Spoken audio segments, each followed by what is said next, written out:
What does today's gospel tell us about the condition of the lepers? What lesson can we learn from the Samaritan? Why did the other 9 lepers not return?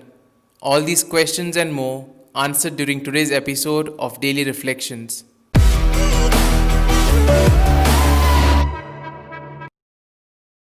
In today's gospel, Luke gives an account of the cure of 10 lepers, in which only one thanks Jesus.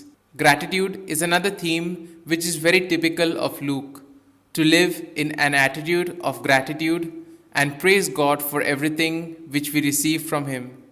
The Gospel tells us about the calling out of the lepers.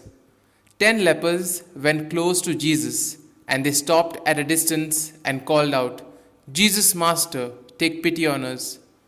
A leper was a person who was excluded, marginalized, despised, and had no right to live with the family.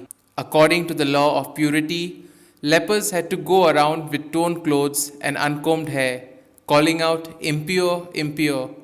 For the lepers to look for a cure meant the same thing as to seek purity in order to be integrated again into the community. They could not get close to others. Anyone who was touched by a leper became unclean.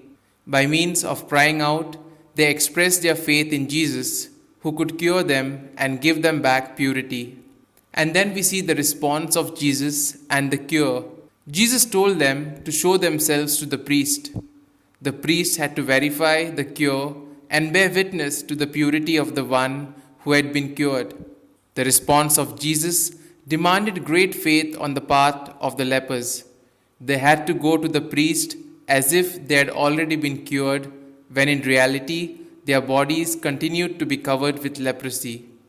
But they believed in Jesus' word and went to the priest. It happens that along the way their cure takes place.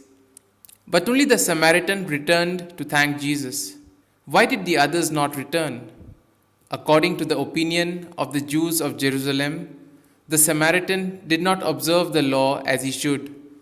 Among the Jews, there was the tendency to observe the law in order to be able to merit or acquire justice. Thanks to the observance, they had already accumulated merits and credit before God. Gratitude, therefore, did not form part of the vocabulary of persons who lived their relationship with God in this way.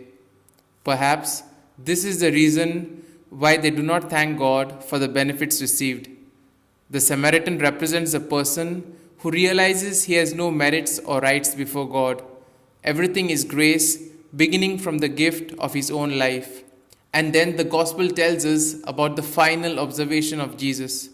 For Jesus, thankfulness for benefits received is a way of rendering the praise that is due to God. Were the others at fault for not returning back? Now, since it was the law to be proclaimed clean by the priest, the others, like the Pharisees, placed adherence to the law above gratitude. On this point, the Samaritans gave a lesson to the Jews. Today, the poor are the ones who carry out the role of the Samaritan and help us to rediscover the dimension of gratitude in life.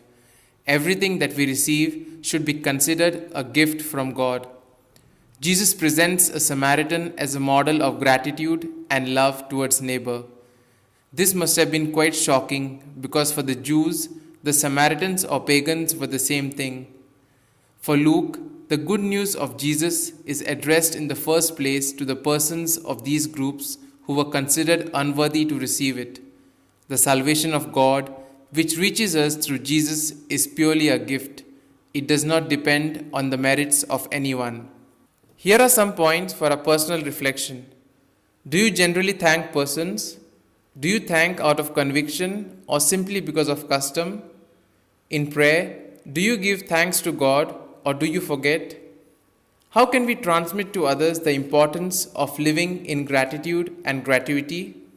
These points can be of great help to reflect on today's gospel. And if you like our reflection, do share the good news of our Lord.